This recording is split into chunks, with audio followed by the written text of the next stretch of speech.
morning, everybody. This is day 3 of Julia Takes a Hike Every Morning, and it is cold. I should have brought a jacket, but I kept thinking of yesterday's hike where it was, sorry about that, where it was super, super warm. So I didn't end up doing it. I almost went home and grabbed one before I started walking, but I decided not to. So behind me is City Street, and I've actually already walked a little bit this morning until I got to this picnic bench to take some Tylenol because my knee is bothering me.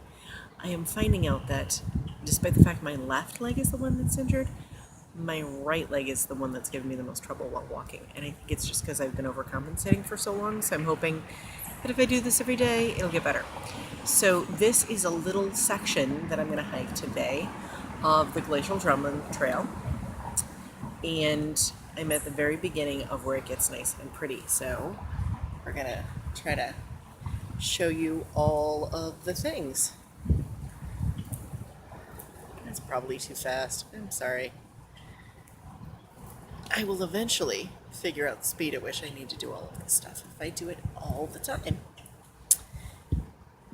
And back to the front. Okay.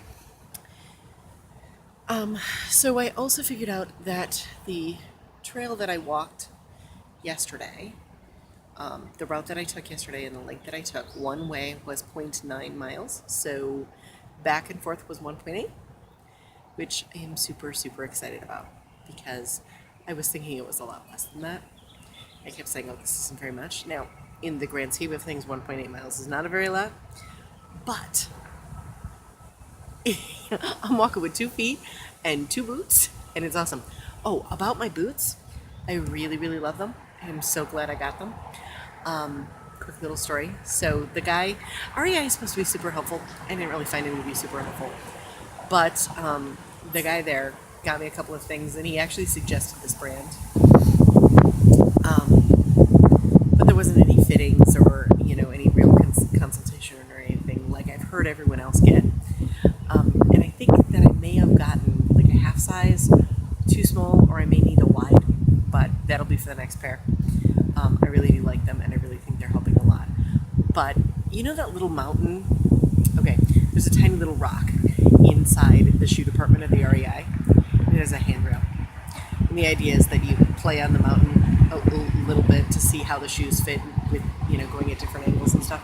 And that is the first bit of uneven ground that I've been on in months that felt even remotely comfortable. Like I was really not certain about getting on it and taking it and doing this, but I knew that I had to try on the shoes a little bit better, and that was one of the reasons I wanted to go to REI, was that they had this and it was an option, and you could do this. And so I got to the top of this little tiny hill. I mean, it's maybe 1.5, 2 feet off the ground, and it has a handrail, and it was like I had summited something. And the guy was kind of giving this look like, wow, she's really excited for going 2 feet off the ground. And I don't know if it's because, I'm a heavier girl or I'm super out of shape, but there was a little bit of that whole, yeah, you're going to be a hiker thing going on. Sure, we'll take your money. But when I said that this was the first time since September I'd been on uneven ground without pain, all of a sudden he got it and was like happy for me. And so it was just this weird little moment that seems super silly and really is super silly, but it was a triumph, a small, awkward triumph, but it was a triumph nonetheless. So it is time to get moving, in part because the chair I'm sitting on at this little picnic table at the start of the trail is super cold, and I am wearing shorts. I'm wearing a skirt over it, but I'm wearing shorts, and my legs are freezing, so I gotta get moving. All right, I will chat with you later. So I just found this cool bridge over the river.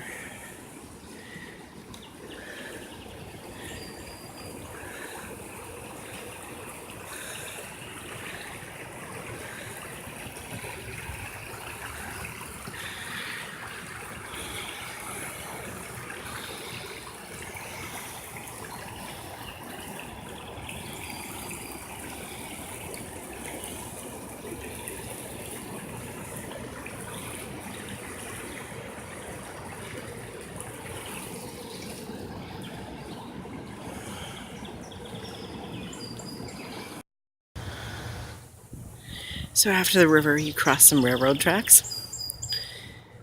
They were there. And then you make the corner and you're in this green tunnel. It's very cool. Some of you may know this. Others of you probably won't. When I'm driving, I'm totally freaked out by bridges. So we just came out of the long tunnel. And what do I see behind me? But a giant bridge. Now I don't have to go over it. I'm going to go under it. And when I'm on my feet, I'm not freaked out by bridges. I just thought it was funny. I'm blaming Anne of Green Gables for this one. So I came to a little break in the trees here, and there's this little pond and people's yards.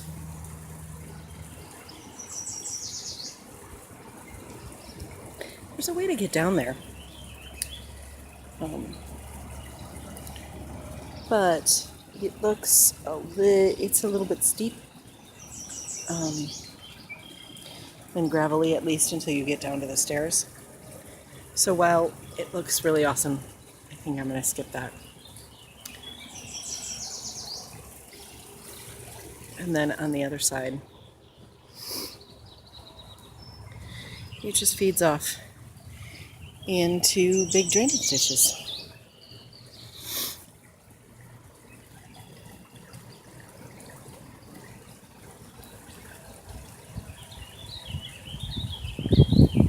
This water all probably hooks up with the Fox after it flows through the ditches.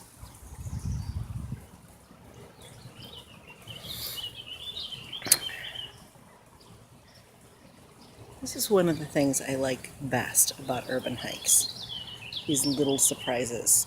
Nature juxtaposed with an urban setting, or at least a suburban setting. There's a little bunny over on the side of the road over there. And I'm going to try to get a picture for my bunny. Because my daughter absolutely loves bunnies, and every time I get a photo of one on a hike, she gives it a name.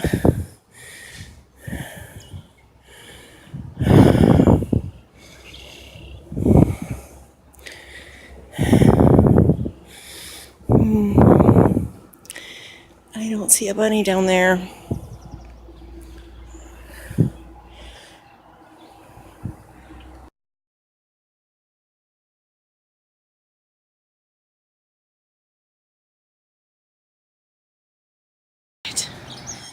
Maybe you wouldn't have noticed, but there is a bunny on the trail, and he's beautiful. But you may have also noticed. I was going to say, you may have also noticed that there was a trail maintenance vehicle coming at me, so I stopped that video a little short. Also, I've seen these beautiful, I think they're wild roses. Oh, they're lovely. I think when I get done with this trail, I am going to go to the library and pick up a foraging book. Close up shot. New shoes. Super comfy. I think I should know what this plant is, so I'm going to pick up a book on plant identification at the library today. Oh, we have some staghorn sumac, which makes a lovely, deep chestnutty colored dye. Hi, we are back at the picnic bench we started at. It is like an hour and a half later, and having just looked down at my watch, my little Garmin thing says that I have met my step goal for the day. So tomorrow's goal will be higher because it's an auto set kind of thing. I didn't take any video on the other end of the trail. I did find a picnic bench down there, and it's not really like it's the end of the trail, it's just where I stopped. Because I had looked at a map last night. I wanted to keep today's mileage about what yesterday's mileage was. There we go, some better light. I didn't take any video at the other end of my hike because it was like a diagonal crossing of a railroad and a road, and I happened to get there just a minute before the train did, and then the train was really slow. So the whole time I was sitting there, the train was going by. I did take some pictures, but I didn't subject you to any video of a train slowly moving past. There ended up being lots and lots of cars waiting for the train, and a whole bunch of pedestrians as well. I could have gotten back on the trail and continued walking at any point, but sitting was feeling nice, and I also didn't want to actually cross the road while irritated cars were there, because cars in this town get stuck by railroad tracks a lot, and eventually people just get tired of it and turn around. I was actually surprised they waited as long as they did, really. And so it was easier and safer for me to just stay at the picnic bench. But I did get quite cold. Doesn't seem to have warmed up much. It's good while I'm moving. While I'm sitting, it's kind of cool.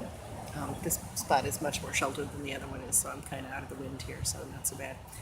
I took the time there to work on my Hermione's Everyday Socks, and I think I'm going to work on them a little bit at home, just so that I get the cuffs done, and get them both on the thing, so that I'm not fighting the tangle as much while I'm out in the wind. It's annoying. I also wrote show notes for the episode that I'm going to tape when I get home, after I've had some tea or some coffee or something. Yeah, this was a pretty trail. I'm totally going to do this one again. I think I'm going to try to keep my mileage right here for a couple of days. Toward the end here, my feet didn't really like it, and I still have, I don't know, a little ways to go yet to get back to my car, but it's all straight.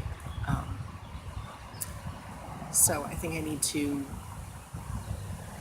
just relax into this.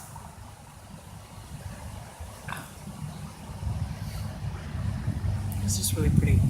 Not a lot of animals on this trail. I saw 3 bunnies total, one of which I managed to get a little bit of video of. And I didn't see any squirrels, I didn't see any chipmunks, I saw only a couple of birds, I saw lots of graffiti. None of it was really super cute, like the one I took 2 days ago, so I didn't take any photos of it. I did find it interesting that there was one that was clearly like a face, and the words divide and conquer underneath it, and done in black, and someone had come back and scribbled over it in orange spray paint, but only the face. So they left the words. I have no idea whose face it was. It was not clear. It was completely obliterated. But it was on several pillars underneath the bridge and a couple other places. There was lots of spots where the maintenance crew had clearly come by with asphalt-colored something or other and covered over graffiti. Some of the graffiti was really, it was mostly just words and names, which is another reason I didn't take any pictures of it. But some of it had really beautiful handwriting, beautiful script. Way better than my handwriting. But still defacing things, so I lived in California for a little while, and so I kind of like graffiti, especially artistic, well-done stuff. If it's just words, it's kind of less. But there was one that it was kind of tucked in, and I couldn't quite read the one side, but the other side is "You Are My Sunshine," and it had a big picture of a sun, and I was thinking on my hike then of my eldest son, who I used to sing that song to all the time. Sometimes pleasantly, and sometimes, hold on a second. So every Friday at 9:30, those go off. So if we're ever, I don't know, bombed or struck by a tornado at 9:30 in the morning on a Friday, no one's going to react at all. My mother came up once and totally freaked out. She's like, "There's sirens going off, there's sirens going off." And my children calmly looked at her and said, "Yeah, it's 9:30 on a Friday." So there is that. I have no idea what I was talking about a second ago.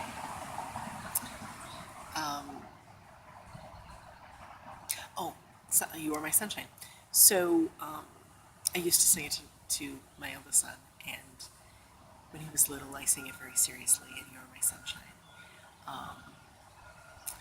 And, trying to be all sweet and mommy-like. And then as he got older and it was more about getting his teenage butt out of bed, it got louder and goofier and goofier. But the morning we left to take him off to his first year of college, I sang it to him with tears streaming down my face. Oh my God, I cried so much that morning, which was silly, but it was just, I wasn't really bothered by him being gone. He's always been very independent, but I was bothered that morning that we were taking him off, and this meant that he was an adult and he was going to go off and do the things and make his own decisions, good or bad.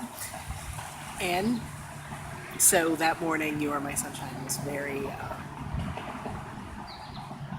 very hard to sing, to wake him up, to take him off into the wide, wide world, where he's going to do wonderful, and has demonstrated that to some degree so far. So, all right, I'm going to get walking again before this bench freezes my buttocks off, which actually wouldn't be bad. Maybe I should stay here.